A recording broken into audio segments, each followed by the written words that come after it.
Sir কয়টা টাকা ভিক্ষা দেন না? বস ওদেরকে 1 টাকাও দেবে না, ওরা এই টাকা দিয়ে নেশা পানি করে। ওই তুই চুপ থাক।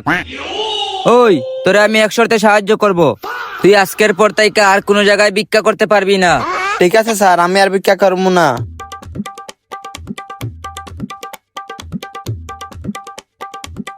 এই লো, এখানে 10,000 টাকা আছে। ঠিক আছে স্যার, আমি ওয়াদা করলাম আমি আজকের পর থেকে আর ভিক্ষা করবো না। ওকে স্যার, তাহলে আমি যাই।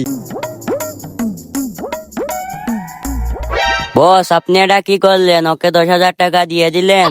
আমি চাই না আমার দেশের মানুষ ভিক্ষা করুক, দেখছস একটা ভিক্ষুক কমাইয়া দিছি।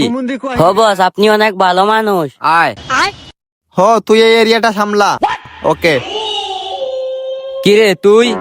কি রে, তুই 3 মাসের ভিতরে এমন কি করলি? তুই বড় লোক হয়ে গেলি।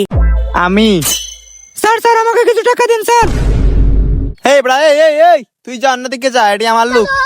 কিরে ও কে ছিল? আপনাকে আমি ওয়াদা করছিলাম না আমি আর ভিক্ষা করব না। এখন বেতন দিয়ে কর্মচারী 2টা রাখা লাইছি, ওদের দিয়ে এখন আমি ভিক্ষা করাই।